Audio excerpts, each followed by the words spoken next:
Tollywood super star Mahesh పై ఆసక్తికర వార్త వెల్లడైంది. ప్రస్తుతం ఇద్దరు పిల్లలు గౌతమ్ సితారలతో హ్యాపీగా ఉన్న ప్రిన్స్ అప్పట్లో 4 ఏళ్లు ఓ హీరోయిన్ తో డేటింగ్ చేశాడట. ఈ విషయం డైరెక్టర్ జయంత్ చెప్పి ఒక్కసారిగా సంచలనానికి తెరతీశాడు.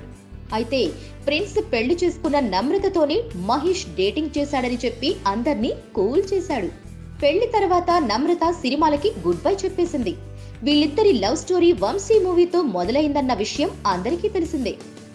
మహేష్ తో ఉన్న అనుబంధాన్ని చాలానే పంచుకున్నాడు జయంత్. వంశీ ఫ్లాప్ తర్వాత తన కోసం ఓ మెమరబుల్ లవ్ స్టోరీ రెడీ చేయమని డైరెక్టర్ జయంత్ కి చెప్పాడట మహేష్ బాబు. అప్పటికే ప్రేమించుకుందాన్రా, ప్రేమంటే ఇదేరా వంటి సినిమాలతో లవ్ స్టోరీ స్పెషలిస్ట్ గా పేరు తెచ్చుకున్నాడు జయంత్.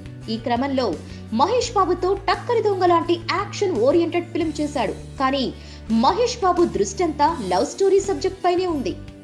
దిల్వాలే దుల్హనియా లే జాయేంగే రేంజ్ లో లవ్ స్టోరీ ఉంటే చూడు చేద్దామని అన్నాడట మహేష్ బాబు. కానీ ప్రిన్స్ తో ఆ తరహా ప్రాజెక్టు చేయలేకపోయానంటూ మనసులోని మాటను బయటపెట్టాడు డైరెక్టర్ జయంత్. మరి మహేష్ బాబు కోరిక ఇప్పటికైనా తీరుతుందో లేదో చూడాలి. Please subscribe. Hi, it's me Purna. Please subscribe.